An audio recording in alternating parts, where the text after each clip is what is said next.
That's my effing son. Stop effing with my son. I said, what? Nah, man, straight up, man to man. Real talk. Stop effing with my son. So recently, Stephen A. Smith got himself in a ton of trouble with LeBron James over the worthiness of LeBron James' son, playing in the NBA. And this is one of the interviews I believe that kind of set the whole thing off. Let's jump right in. I'm really, really trying to be as respectful as I possibly can be towards LeBron James. One of the top 2 or 3 players in the history of basketball, number 2 in my eyes. A treasure to the game of basketball that we should and will all miss when he is gone. Now, I just want to say this. LeBron James gets a lot of hate, especially lately when he voices his opinion on social issues like the police and politics. And I think a big reason he gets a lot of hate is because he often speaks on topics that it's clear, or where it's clear, that he really doesn't know what he's talking about. But when it comes to his ability to play the game, I don't think that there's any question that he's one of the greatest that ever played. Now, where would I put him in the history of the league? I don't want to have that discussion right now, but his in-game presence, ability, skill is amazing. So I hope we can all agree that dude is a pretty phenomenal player. But in this case, the main conversation is whether or not his son should be in the league or not. I am pleading with LeBron James as a father. Stop this. Stop this. We all know that Bronny James is in the NBA because of his dad. The first game of the season, opening night, the Griffies in attendance, father-son duo playing in an NBA game for first time, an absolutely positively wonderful story. And then reality sets in. We love what we're seeing from him in the G League because that's where you belong. As you hone your skills and you get better and you legitimately earn, which I believe he has the potential to do. I am rooting for Bronny James. It would be cruel to root against him. It's a wonderful kid. I wish him nothing but the best. But he's LeBron James' son. And everybody knows what attention that brings. Make sure you keep on listening, keep on watching, because he's about to break down this young man's stats over the 13 games or so at the time of this recording that he's played, or at the time that video came out. And he's about to make a strong case based on his stats. But again, his primary complaint right here is towards LeBron James, because it is clear that his influence is the reason Bronny is even in the NBA. Right now, Bronny James is averaging 0.3 points, 0.3 assists, and 0.4 rebounds. You know what people are saying. You know what they're going to do to this kid. In 13 games, he has played 44 minutes. He has scored 4 points. He is shooting 1 of 16 from the field, 0 for 7 from three-point range. How are you doing him favors? Let me rewind that so y'all can hear. In 13 games, he has played 44 minutes. He has scored 4 points. He is shooting 1 of 16 from the field, 0 for 7 from three-point range. Now, the next question to ask is whether you think that his son deserves to be in the league or not. And if we are to be fair and to be honest, based on those numbers, this young man should not be playing in the NBA. Now, is that a slight on him as an individual, his character? Not at all. Not on Bronny. He's there again because his dad wanted him there. And it's silly for us to even be having this conversation that he deserves to be in the league. His critique, Stephen A's critique, is primarily at LeBron. And I think it's fair. And I think anyone who's willing to be honest would agree with that assessment. If that was any other player with those stats, would they even be in the league at all? I think we all agree. I've been a fan of the NBA. Now, I haven't really watched consistently over the last 4 years. I'll be the first to admit it. When they decided to go all BLM woke with the BLM on the court and all the foolishness that was going on with it, I just tuned out. Haven't really, I think I might have watched since then. Maybe. Now, I don't think I've watched any whole game since then. And I've been a diehard Knicks fan since 93, 94. I came into being a fan later on. I was a very casual fan watching playoffs and stuff like that. But I became a hardcore Knicks fan about 93, 94. But I've just tuned out in more recent years. But I'll say this much. I do know, I've been a fan long enough to know good basketball and a skilled basketball player and the numbers that would necessarily be needed in order for a player to be able to stick around. Now, if he was 7 feet tall, a shot blocker, a rebounder, I could understand him being around because he's a big body. But he's not big at all.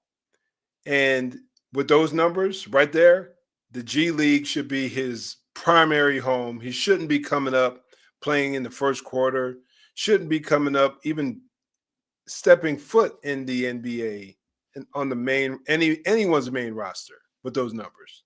How are you doing him favors? We know that he's not ready yet.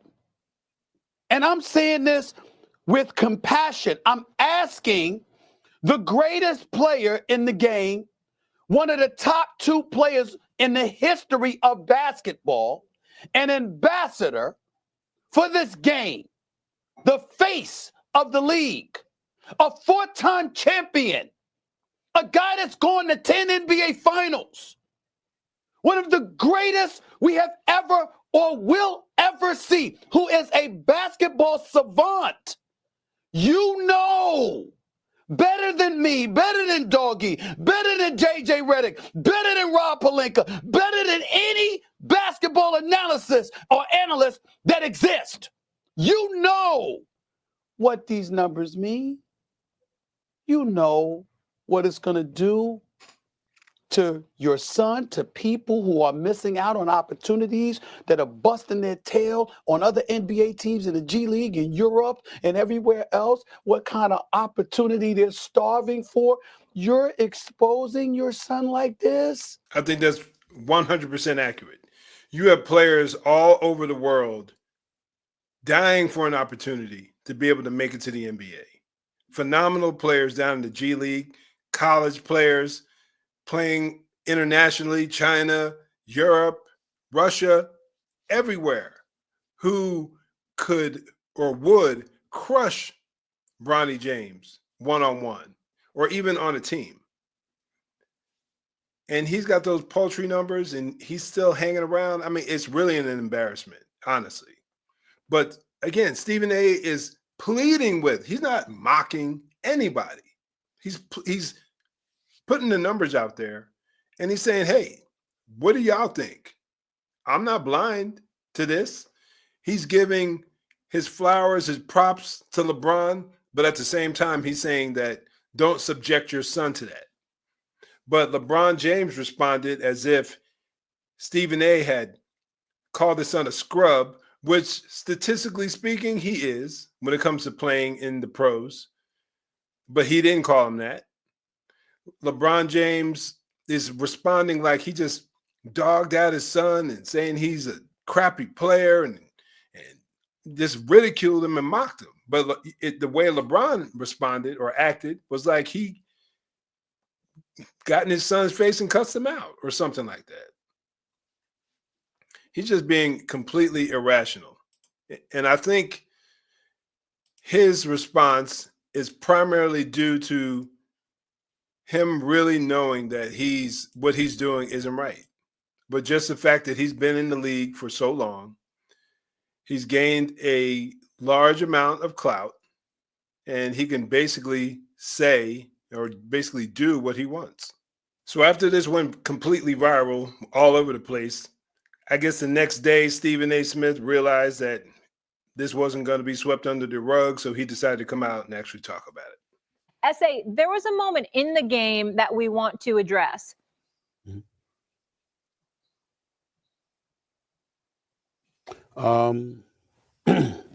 That was LeBron James coming up to me, unexpectedly, I might add, to confront me about making sure that I mind what I say about his son. Can't repeat the words because they ain't suited for FCC airwaves. That's what he was doing. Later on, Stephen A. on his podcast basically broke it down and was like, He was fiery. He approached me during the game and he said, "Stop effing with my son. That's my effing son. Stop effing with my son." I said, "What? Nah, man, straight up, man to man. Real talk. Stop effing with my son." And I saw how furious he was. And I said, "We can talk about it later." "Nah, F that. Stop effing with my son. That's my son. That's my son." I said, "All right, dog." I thought long and hard about this over the last few hours because I had no intentions, Molly, of talking about this at all. Yeah. And the reason why is because it was a one-on-one, I wouldn't say a conversation, but it was a one-on-one confrontation. But then I wake up and everybody from ESPN and my agent and everybody else were sending me that this thing had gone viral. And so ultimately it was unavoidable. And that is why I have to discuss it now. That wasn't a basketball player confronting me. That was a parent. That was a father. And I can't sit here and be angry or feel slighted by LeBron James in any way in that regard. I'll say this much. I get where Stephen A. is coming from, showing some deference to LeBron as a father, but his primary job is a sports analyst. Now, he talks about other topics, but his bread and butter is sports. And his so-called attack on Bronny wasn't really an attack. It was the reality of the numbers, as I mentioned previously. Bronny James's numbers are not good enough for him to be playing in the NBA. If LeBron wanted to be upset about anything, it should have been him talking about him, but he came to his son's aid like a lot of dads would do. But I think if you have an honest father up there in this situation, he would be able to understand what was up and just say, and just keep his mouth shut. Because at no point that I'm aware of, now, if y'all have heard something different, let me know. But at no point that I'm aware of, have I ever heard Stephen A. being disrespectful or mocking towards Bronny. So I don't understand why he's up there going off on him saying, "Keep my son's name out of your blanket mouth." I don't get that. I think what we're seeing is LeBron James having some level of guilt because he doesn't want the reality to be out there. But people have eyes. They can tell. If your son ain't hitting any shots, he's struggling on the floor, playing 40-some minutes, 0 for 16 or whatever the numbers was, 0 for 7 from 3, just not looking good, looking inept, averaging less than a point a game, less than a point in all those games. It's like, this is crazy. He's hit 1 from the field in 16 or 13 games and probably a couple of free throws. That's not NBA worthy. It just isn't. And you're taking a spot away from a legit player.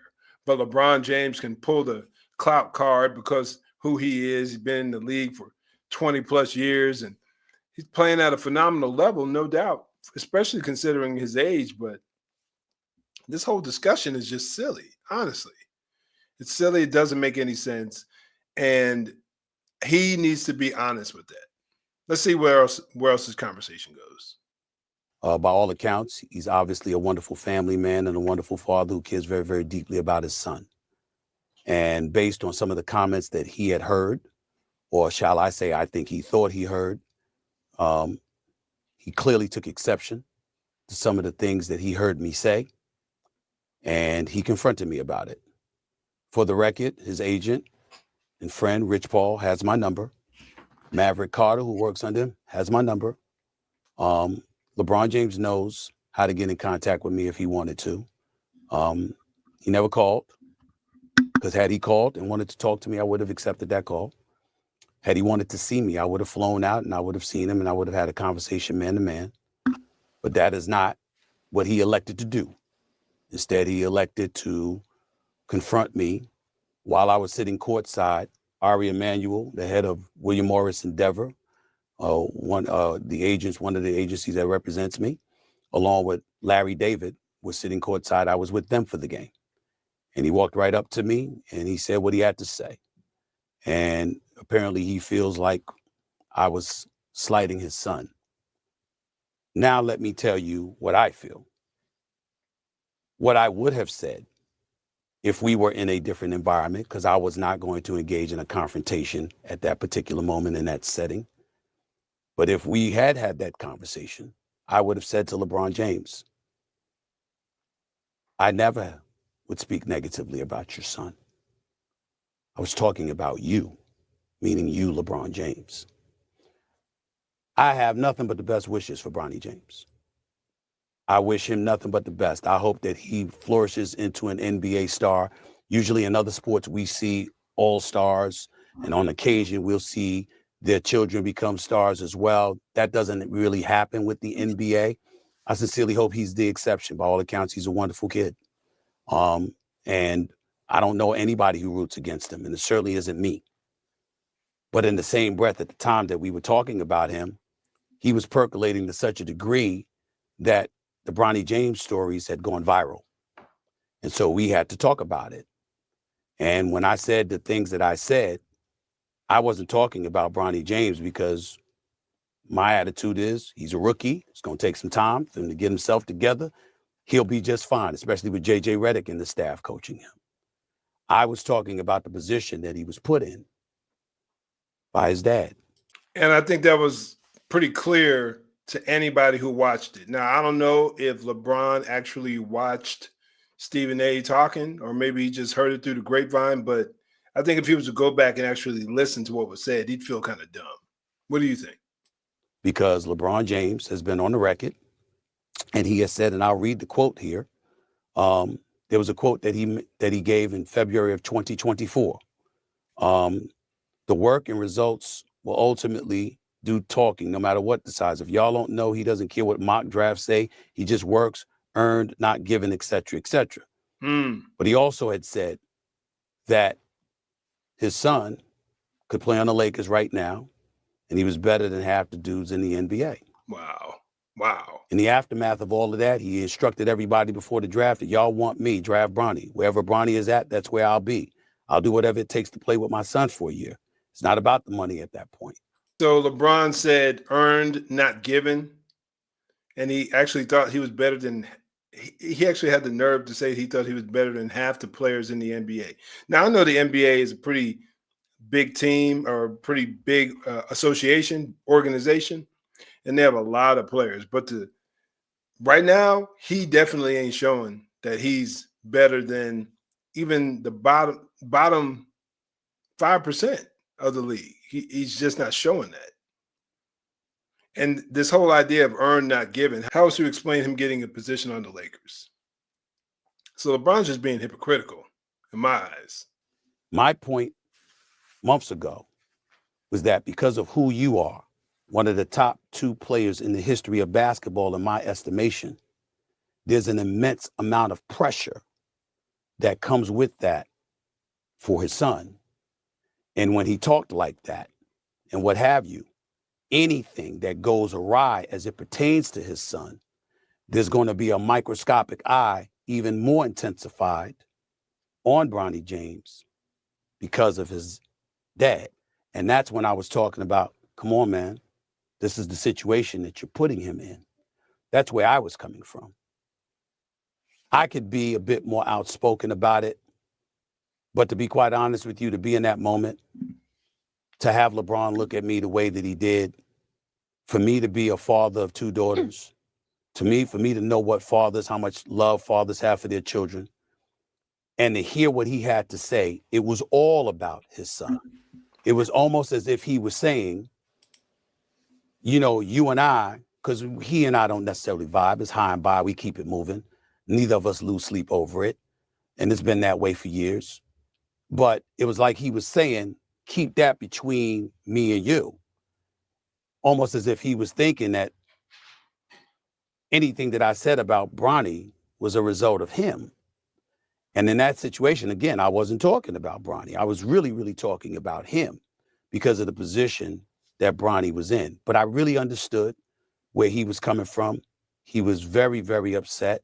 I could tell. He could have called me. I'd have came to see him. I'd have had a conversation with him. He could have been just as upset face-to-face, man-to-man, as opposed to being courtside at the game. I had no idea that everybody saw it until I woke up this morning. But it is what it is. In the end, like I said, you know, I as a father, I get it.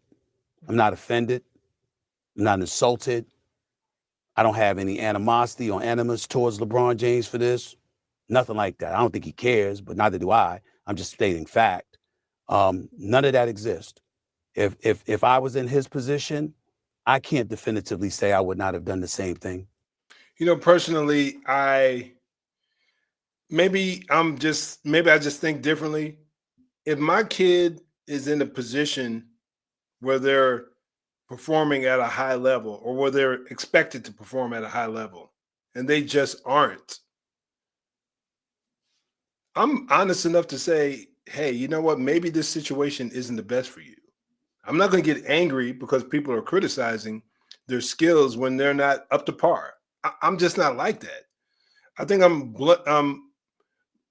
honest to a fault at times when it comes to the reality of a specific situation, whether it's my own ability or whether it's the ability of someone I care about. Yeah, if my kid's playing basketball or whatever game it is and they're just not performing, we're going to have conversations about you improving your skill set if you want to see if they even want to stick around. And if that's not the case, then we'll see if we can figure something else out. But if the way they're playing is garbage, you have to honestly assess that. I guarantee you that over the years, LeBron James has had some players on his team that weren't playing where they should, to the level that they should, and he spoke about that individual leaving the team. I guarantee it. He's had that conversation at least once, probably way more times than that.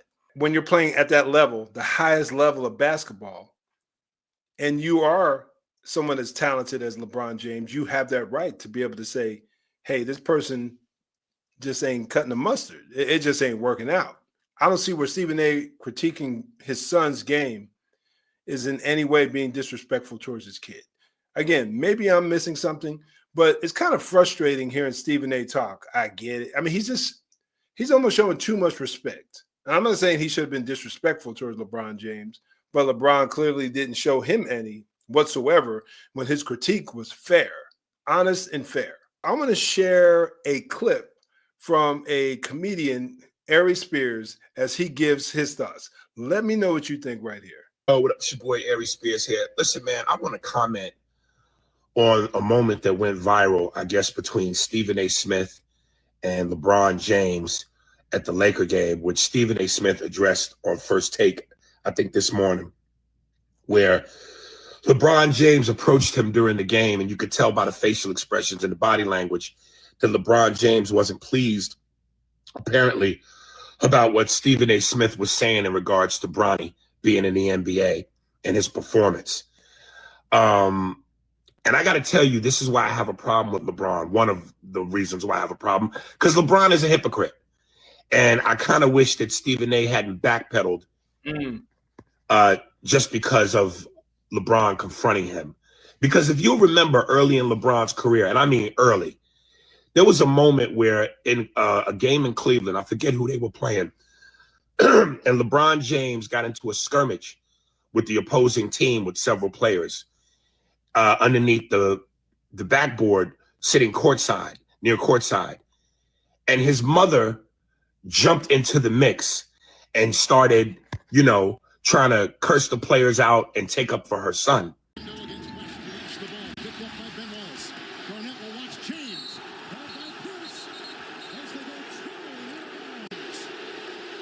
is no love loss. There is no love loss between LeBron James and Paul Pierce. None. And just to add some real context, one of the first things that Stephen A. Smith said was, LeBron didn't approach me as a basketball player. He approached me as a father, which I could understand. So now let me go back to my point. So when LeBron's mother did that, LeBron specifically yelled at his mother, "Sit your behind down." Because LeBron knew that, hey, I don't need you to save me. You know, I know I'm your son and you're my mother and I'm your child, but I'm a professional basketball player playing a professional sport. And this comes with it. So I don't need my mommy to save me. Well, why is this any different? Stephen A. Smith is a professional commentator commentating on a professional sport. He's doing his job. But because now it's LeBron's son, he feels the need to come in and save his son the way his mother tried to save her son. What do y'all think? I think so far he's nailing the point. Let me know in the comments what your thoughts are. He can't have it both ways. His son is a professional basketball player playing a professional sport. And on top of it, he's 20 years old, so he's a grown man. He's a grown man who's ultimately going to have to face the criticism of playing a professional sport where you get paid millions of dollars, largely. He don't need his daddy to jump in and save him. So the same way you told your mother, LeBron, sit your ass down, you know what, LeBron? You need to sit yours down. Stephen A. was doing his job. Nepotism is why your son is in the league. And that's what Stephen A. was pointing out. We know that your son don't deserve that spot, not over somebody who's more qualified, but it is what it is. Because daddy came to the rescue twice. Wow. Stop being a hypocrite, LeBron. You know what I mean? Sit your ass down. Let me know what your thoughts are. Comment down below. If you appreciate content like this, make sure you hit that like and subscribe button. And before you go, check out this video right here where Stephen A. gets into a bit more controversy as well.